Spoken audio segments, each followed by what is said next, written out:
नमस्कार बच्चों, बीसीए वाले के ट्यूटोरियल में आपका स्वागत है, अभिनंदन है।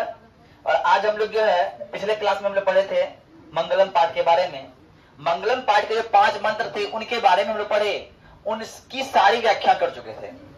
आज जो हम पढ़ने वाले हैं मंगलम पाठ के जितने प्रश्न हमारे एग्जाम में आते हैं, इनमें से एक भी बाहर प्रश्न नहीं आएंगे। ये 5 प्रश्न का आप रिवाइज कर लेते हैं अगर हैं तो इन्हीं में से कोई 1-2 क्वेश्चन आपका एग्जाम में आएगा। ये बात लिखित के तौर पे हम दे सकते हैं, है ना। तो ये 5 क्वेश्चन बहुत इंपॉर्टेंट हैं एग्जाम के लिए, जो 2 मार्क्स से पूछे जाते हैं, है ना। तो देखिए, ध्यान समझिएगा।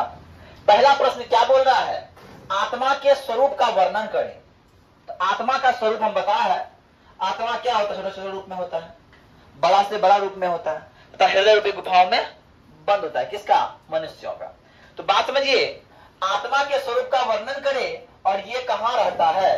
तो सर, आत्मा के स्वरूप का जब वर्णन करने की हम बात कर रहे हैं, आत्मा के स्वरूप का हम वर्णन करने की बात कर रहे हैं, हमें पता है परमात्मा ने इस संसार की रचना की। कौन किया रचना? परमात्मा किया है। इसका आनंद वे अकेले नहीं ले सकते थे, इसलिए उन्होंने अपने स्वरूप को आत्माओं में बांट दिया।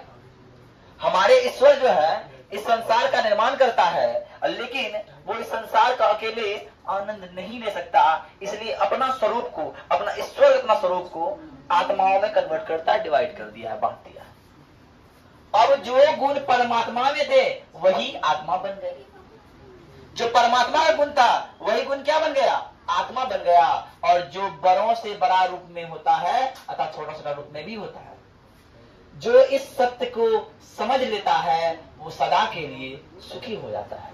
कहता है कि जिस आत्मा का रहस्य को, जो आत्मा का सत्य को समझ लेता है वो इस संसार में क्या होता है? सुखी हो जाता है, उसको कोई भी दिक्कत नहीं होती। इस दूसरा ये कहां रहता है? तो ये रहता है मनुष्य के हृदय रूपी गुफाओं में बंद।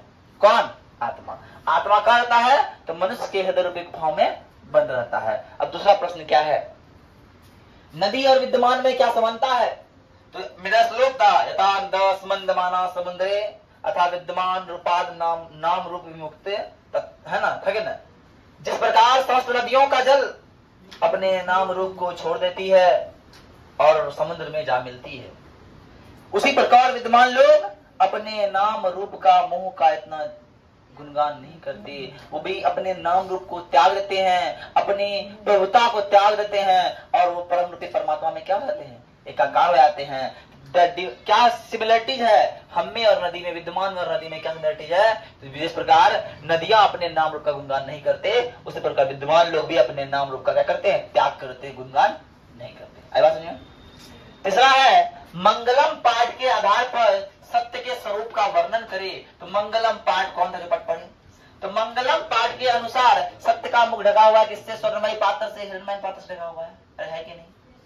तो सूर्य से प्रार्थना करता है, हे सूर्य, सत्य की प्राप्ति हेतु ये जो स्वर्णमयी पात्र है इसको हटा दीजिए। ये जो हमारे आगे स्वर्णमयी पात्र है वो क्या कर दीजिए? हटा दीजिए, क्योंकि सत्य के द्वारा ही ईश्वर या परमात्मा को प्राप्त किया जाता है। परमात्मा मतलब क्या? गॉड। गॉड मतलब क्या? कोई अल्लाह बोलता है, कोई भगवान बोलता है, बस। तो मतलब सत्य, जो सत्य नहीं कहेगा, जो सत्य की राह पे नहीं चलेगा, वो ईश्वर को प्राप्त नहीं कर सकता, वो परमात्मा को प्राप्त नहीं कर सकता। इसलिए सत्य के द्वारा ही ईश्वर का मार्ग प्रशस्त है। इसलिए सत्य के ऊपर जो एक परत लगा हुआ है, सोने का परत, स्वर्णमयी पात्र। स्वर्णमयी पात्र क्या है? हमारे ऊपर का लोभ मोह है। हम जो चाहते हैं उसके ऊपर अंदर लेवलिंग किया हुआ है, उसको हटा देने बोलता है कौन? सूर्य से बोलता है जो विद्वान लोग होते हैं। आई बात समझ में?